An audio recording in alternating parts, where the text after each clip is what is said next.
Hello everyone, कैसे हो आप सब और कैसी चल रही है आप सबकी पढ़ाई। तो ये वीडियो हमारा जो हम हिंदी का सैंपल पेपर सॉल्व कर रहे थे क्लास 10th का, उसी का पार्ट 2 वीडियो है। और इससे पहले पार्ट 1 के वीडियो में हमने इस सैंपल पेपर का क्वेश्चन नंबर 5 तक सॉल्व कर लिया था। यानी कि ये रहा हमारा क्वेश्चन नंबर 5, ये आप देख सकते हो। तो यहाँ तक हमने लास्ट वीडियो में सॉल्व कर लिया था। अब आज के इस वीडियो में हम क्वेश्चन नंबर 6 और उसके आगे के क्वेश्चंस को करने वाले हैं। ठीक है, तो अगर आपने पार्ट 1 वाला वीडियो नहीं देखा है तो वो वीडियो आपको इस वीडियो के डिस्क्रिप्शन बॉक्स में मिल जाएगी, वहां पर क्लिक करके आप पार्ट 1 वाला वीडियो देख सकते हैं। ठीक है, तो देखिए क्वेश्चन नंबर 6 हमारा ये रहा। इसमें हमसे क्या बोला है, निर्देशानुसार अलंकार पर आधारित 5 बहुविकल्पी प्रश्नों में से किन्हीं 4 प्रश्नों के उत्तर दीजिए। और ये हमारा 4 मार्क्स का है। तो ये जो क्वेश्चन नंबर 6 है, ये हमारा, इसमें हमें टोटल 5 क्वेश्चंस दिए गए हैं, जिनमें से किन्हीं 4 को हमें करना है, लेकिन मैं आपको पांचों ही क्वेश्चन समझाऊंगा। ठीक है, तो इसमें जितने भी क्वेश्चंस हैं सारे अलंकार पर आधारित हैं। तो देखिए अब हम सबसे पहले फर्स्ट क्वेश्चन को करते हैं। इसमें बोला है, अर्थ बिना कब पूर्ण है शब्द सकल जग काज, अर्थ अगर आ जाए तो ठाठ बाट और राज, इस दोहे में प्रयुक्त अलंकार है। तो ये जो हमें दोहा दिया गया है, इसमें कौन सा अलंकार है ये हमें बताना है। तो इस दोहे को ध्यान से पढ़ो, यहां पर भी अर्थ आया है और यहां पर भी अर्थ आया है। तो एक शब्द जो है वो एक से अधिक बार आए हैं और इन दोनों अर्थ का मतलब अलग अलग है। ठीक है, यहां पर ये जो अर्थ है, इसमें देखिए क्या लिखा है, अर्थ बिना कब पूर्ण है शब्द सकल जग काज। इस अर्थ का मतलब है, जैसे किसी शब्द का अर्थ होता है, यानी किसी शब्द का जो मतलब होता है, तो इस अर्थ का मतलब वही है। ठीक है, यानी कि किसी शब्द के अर्थ बिना जो है वो जग जो होता है वो अपूर्ण होता है। ठीक है, और ये वाला जो अर्थ है, इसमें क्या लिखा है, अर्थ अगर आ जाए तो ठाठ बाट और राज, इस अर्थ का मतलब है पैसा यानी कि धन। ठीक है, तो इसीलिए इस दोहे में अर्थ जो है हमारा ये एक से अधिक बार आया है, यानी कि ये शब्द जो है एक से अधिक बार आया है और इसका मतलब जो है वो अलग अलग है। तो इसीलिए ये हमारा किस प्रकार का अलंकार होता है, श्लेष अलंकार। श्लेष अलंकार में एक शब्द जो होता है वो एक से ज्यादा बार आता है और उसका अर्थ जो होता है वो अलग अलग होता है। ठीक है, तो इसीलिए इस फर्स्ट वाले जो क्वेश्चन है इसका आंसर हमारा हो जाएगा श्लेष अलंकार, यानी कि क वाला ऑप्शन जो है ये हमारा करेक्ट है। ठीक है, इसके बाद नेक्स्ट चलते हैं सेकंड क्वेश्चन पर। तो ये रहा हमारा सेकंड क्वेश्चन। इसमें बोला है, कैसे कलुषित प्राण हो गए मानो मन पाषाण हो गए। तो अब इसमें ध्यान से देखो, यहां पर मानो शब्द आया है। तो कुछ अलंकार ऐसे होते हैं जिनमें कुछ प्रतीक होते हैं, यानी कि कुछ हमें जो शब्द होते हैं उनको ध्यान रखना है। अगर हमें वो याद है तो हम आसानी से पहचान लेते हैं कि वो अलंकार हमारा कौन सा है। जैसे यहाँ पर मानो आया है, तो जब भी किसी पंक्ति में मानो, मनु, जानो, जनु इस तरह से आ जाए तो वो हमारा उत्प्रेक्षा अलंकार होता है। तो इसीलिए ये जो हमारा दिया गया है पंक्ति, इसमें उत्प्रेक्षा अलंकार है। ठीक है, यानी कि सेकंड क्वेश्चन का हमारा जो है ये ख वाला ऑप्शन करेक्ट है।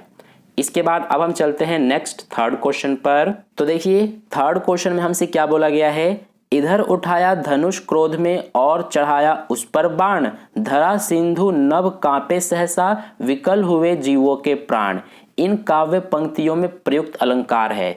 तो देखो इस जो पंक्तियां ये हमें दी गई है, इनको ध्यान से पढ़ने पर हमें ये पता चल रहा है कि इसमें जो बात है, जो बात इसमें कही गई है, उसको बहुत बढ़ा चढ़ाकर बोला जा रहा है। ठीक है, यानी कि जब धनुष को उठाया गया क्रोध में और उस पर बाण चढ़ाया गया, ठीक है, तो इससे धरा सिंधु नभ ये सब कांप गए और विकल हो गए जीवों के प्राण।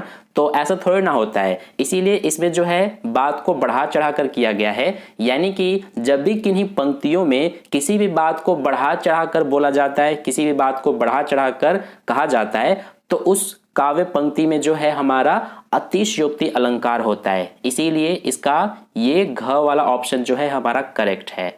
ठीक है, तो थर्ड क्वेश्चन का घ ऑप्शन करेक्ट हो गया। इसके बाद नेक्स्ट चलते हैं फोर्थ क्वेश्चन पर।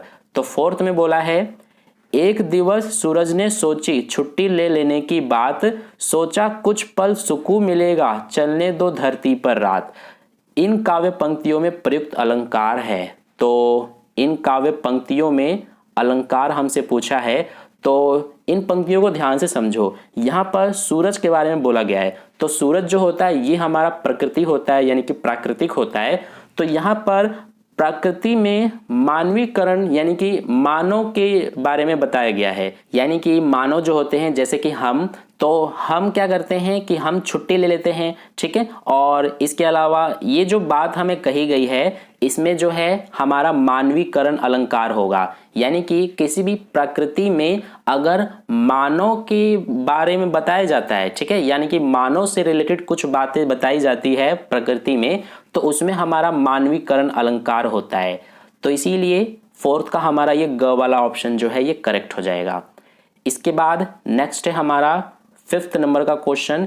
इसमें बोला है कि कहती हुई यो उत्तरा के नेत्र जल से भर गए, हिम कणों से पूर्ण मानो हो गए पंकज नए। तो यहाँ पर भी देखो ये मानो शब्द आ गया। तो मैंने आपको अभी ऊपर ही समझाया था कि जब भी किन्हीं काव्य पंक्तियों में मानो, मनु, जानो, जनु इस तरह से आ जाए तो उसमें हमारा उत्प्रेक्षा अलंकार होता है। तो इसीलिए 5th नंबर का हमारा ख वाला ऑप्शन जो है ये करेक्ट हो जाएगा, ठीक है। तो इस तरह से हमने क्वेश्चन नंबर 6 के पांचों पार्ट्स कंप्लीट कर लिए। इसके बाद हमारा नेक्स्ट क्वेश्चन नंबर 7 स्टार्ट हो जाता है। तो इसमें ये जो क्वेश्चन नंबर 7 है ये हमारा देखिए क्या बोला है, निम्नलिखित पठित गद्यांश पर आधारित बहुविकल्पी प्रश्नों के सर्वाधिक उपयुक्त विकल्प चुनकर लिखिए। तो ये जो क्वेश्चन नंबर 7 है इसमें हमें ये एक गद्यांश दिया गया है और ये जो गद्यांश है ये आपके बुक के किसी एक चैप्टर का दिया गया है। ये जो गद्यांश है यहाँ पर बोला है कुछ नहीं पूछ पाए हालदार साहब। तो ये जो गद्यांश है हमारा ये आपके जो चैप्टर है नेताजी का चश्मा उससे लिया गया है, ठीक है। तो इस गद्यांश को आप पढ़ लेना ध्यान से। गद्यांश जो है ये हमारा यहाँ तक है। अब इसका फर्स्ट क्वेश्चन देखो क्या पूछा है, हालदार साहब क्या सोचकर दुखी हो गए। तो जब आप ये गद्यांश को ध्यान से पढ़ लोगे तो आपको इस क्वेश्चन का आंसर बड़े ही आसानी से मिल जाएगा। और वैसे भी अगर आपने चैप्टर को ध्यान से पढ़ा हुआ होगा तो आपको इसका आंसर पता भी चल गया होगा। तो हालदार साहब क्या सोचकर दुखी हो गए, देशभक्तों का मजाक उड़ाने वाली बिकाऊ कौम को देखकर हालदार साहब जो हैं दुखी हो गए। तो इसीलिए फर्स्ट का हमारा ये ख वाला ऑप्शन जो है ये बिल्कुल करेक्ट है, ठीक है। इसके बाद नेक्स्ट है हमारा सेकंड क्वेश्चन। तो सेकंड क्वेश्चन में बोला है सुभाष चंद्र बोस की मूर्ति की आंखों पर चश्मा नहीं होगा, हालदार साहब ऐसा क्यों सोच रहे थे। तो क्यों सोच रहे थे हालदार साहब ऐसा, क्योंकि मूर्तिकार मास्टर की भूल और कैप्टन की मृत्यु के कारण, ठीक है। तो इसीलिए हमारा सेकंड का ये ग वाला ऑप्शन करेक्ट है। और इसके बाद थर्ड क्वेश्चन में क्या पूछा है, हालदार साहब की आदत से मजबूर आंखों ने क्या किया। तो हालदार साहब की जो आदत है उससे मजबूर आंखों ने क्या किया कि चौराहे पर आते ही स्वभावतः मूर्ति की ओर उठ गई। यानी कि जैसे ही हालदार साहब चौराहे पर आए तो उनकी आदत थी कि उनकी जो आंखें हैं वो मूर्ति की ओर ऊपर उठ जाती थी। तो इसीलिए जैसे ही हालदार साहब चौराहे पर आए तो उनकी जो आंखें हैं वह स्वभावतः यानी कि अपने आप ही मूर्ति की ओर उठ गई। तो इसीलिए थर्ड का हमारा ये ग वाला ऑप्शन करेक्ट है, ठीक है। इसके बाद नेक्स्ट है क्वेश्चन नंबर 4। तो क्वेश्चन नंबर 4 में बोला है हालदार साहब क्यों चीख पड़े। तो नेताजी की मूर्ति पर सरकंडे का चश्मा लगा देखकर जो हालदार साहब हैं वे चीख पड़े थे। तो इसीलिए फोर्थ का हमारा ये ख वाला ऑप्शन करेक्ट है। और इसके बाद 5th क्वेश्चन में क्या बोला है, सरकंडे से बना छोटा सा चश्मा किस बात का प्रतीक था। तो सरकंडे से बना जो छोटा सा चश्मा था वो किस बात का प्रतीक था, देशभक्तों के प्रति श्रद्धा व सम्मान का, ठीक है। इसीलिए हमारा 5th का ये ग वाला ऑप्शन जो है ये करेक्ट है। इसके बाद नेक्स्ट चलते हैं क्वेश्चन नंबर 8 पर। तो क्वेश्चन नंबर 8 में देखिए क्या बोला है, गद्य पाठों के आधार पर निम्नलिखित 2 बहुविकल्पी प्रश्नों के सर्वाधिक उपयुक्त विकल्प चुनकर लिखिए। और ये क्वेश्चन हमारा 2 मार्क्स का है, ठीक है। तो फर्स्ट क्वेश्चन क्या पूछा है, बाल गोविंद भगत साधु की सभी परिभाषाओं पर किन गुणों के कारण खरे उतरते थे। तो बाल गोविंद भगत, ये चैप्टर आपने पढ़ा होगा। बाल गोविंद भगत जो हैं वो एक साधु भी थे और एक गृहस्थ भी थे, ठीक है। तो हमसे पूछा है कि बाल गोविंद भगत साधु की सभी परिभाषाओं पर किन गुणों के कारण खरे उतरते थे, यानी कि बाल गोविंद भगत के अंदर ऐसे कौन से गुण थे जिनके कारण लोग उन्हें साधु मानते थे, ठीक है। तो देखिए फर्स्ट में क्या बोला है कि मधुर गायन, खेती बाड़ी करना, गांधीवादी दर्शन, सारा समय पूजा पाठ में बिताना। तो क्या ये सही है? ये हमारा सही नहीं है, क्योंकि गायन तो करते थे बाल गोविंद भगत, इसके अलावा खेती बाड़ी भी करते थे, लेकिन वो गांधीवादी दर्शन नहीं मानते थे। तो इसीलिए हमारा फर्स्ट वाला ऑप्शन नहीं हो सकता। सेकंड में क्या बोला है? मृत्यु से न घबराना, हर समय भजन में लीन रहना, बेटे व बहू से बहुत प्रेम करना। तो ये भी हमारा सही नहीं है। हमारा जो है ग क्या बोला है? सात्विक गृहस्थ जीवन, सत्यवादिता, शुद्ध व्यवहार, कबीर दर्शन से सज्जित आत्मा, यानी कि ये हमारा सही है ग वाला, ठीक है। तो इसीलिए फर्स्ट का ग ऑप्शन जो है ये हमारा करेक्ट है। इसके बाद नेक्स्ट है इसका सेकंड क्वेश्चन। इसमें बोला गया है काशी को संस्कृति की पाठशाला इसलिए कहा गया है क्योंकि। तो काशी को संस्कृति की पाठशाला क्यों कहा गया है, इसका आंसर हमें बताना है। क्योंकि यह विद्वानों, कला मर्मज्ञों, कलाकारों, स्नेह व सद्भावना की पावन स्थली है, इसलिए काशी को संस्कृति की पाठशाला कहा गया है। तो इसीलिए सेकंड का हमारा ये घ वाला ऑप्शन जो है ये बिल्कुल करेक्ट है। इसके बाद नेक्स्ट हमारा आ गया क्वेश्चन नंबर 9। तो क्वेश्चन नंबर 9 में क्या बोला है? निम्नलिखित पठित पद्यांश पर आधारित बहुविकल्पी प्रश्नों के सर्वाधिक उपयुक्त विकल्प चुनकर लिखिए। तो इसमें देखिए यहाँ पर ये हमें एक पद्यांश दिया गया है। ये आपके बुक का जो पद्य खंड है उसमें से किसी एक पद्य का ये हमें दिया गया है पाठ, ठीक है। तो सबसे पहले आपको इसे ध्यान से पढ़ना है और ये क्वेश्चन जो है ये आपका 5 मार्क्स का है। तो इसे आपको सबसे पहले ध्यान से पढ़ना है और इसके बेस पे ये रहा फर्स्ट क्वेश्चन। क्या पूछा है? तार सप्तक में जब बैठने लगता है उसका गला, इस पंक्ति में उसका शब्द किसके लिए प्रयोग किया गया है? तो इस पंक्ति में ये जो पंक्ति है इसमें उसका जो शब्द है ये किसके लिए प्रयुक्त किया गया है, यानी किसके लिए प्रयोग किया गया है? तो ये प्रधान गायक के लिए प्रयोग किया गया है, ठीक है। तो इसीलिए फर्स्ट का हमारा ये ख वाला ऑप्शन जो है ये करेक्ट है। और इसके बाद सेकंड क्वेश्चन में क्या बोला गया है? संगतकार का स्वर मुख्य गायक की सहायता कब करता है? तो जब गायक का कंठ कमजोर होने तथा प्रेरणा व उत्साह में गिरावट आने पर, ठीक है। यानी कि गायक का कंठ जब कमजोर होने लगता है और प्रेरणा और उत्साह यानी कि मोटिवेशन में गिरावट आने लगती है, तब संगतकार का स्वर जो है वो मुख्य गायक की सहायता करता है। तो इसीलिए सेकंड का हमारा ये घ वाला ऑप्शन जो है ये करेक्ट है। थर्ड क्वेश्चन में क्या बोला है? संगतकार किसका प्रतीक है? तो संगतकार जो है वो किसी की सफलता में निस्वार्थ सहयोग करने की भावना का प्रतीक है, ठीक है। तो इसीलिए हमारा थर्ड का ये ग वाला ऑप्शन करेक्ट है। इसके बाद नेक्स्ट है हमारा क्वेश्चन नंबर 4। इसमें बोला गया है कि कभी कभी संगतकार गायक का यूं ही साथ क्यों देता है? तो उसे यह संदेश देने के लिए कि वह स्वयं को अकेला न समझे, इसलिए कभी कभी संगतकार जो है वो गायक का यूं ही साथ दे देता है, ठीक है। तो इसीलिए फोर्थ का हमारा जो है ये ख वाला ऑप्शन करेक्ट है। इसके बाद फिफ्थ क्वेश्चन में क्या बोला है? ये हमारा जो है फिफ्थ है, यहाँ पर 4 लिखा हुआ है, ठीक है, ये मिसप्रिंट है। तो फिफ्थ में हमें बोला है कि संगतकार की मनुष्यता किन कार्यों से प्रकट होती है? तो संगतकार की मनुष्यता जो है स्वयं को विशिष्ट न बनाकर प्रधान गायक की विशिष्टता बढ़ाने से जो संगतकार की मनुष्यता है वो प्रकट होती है। तो इसीलिए फिफ्थ का हमारा ये ग वाला ऑप्शन करेक्ट है, ठीक है।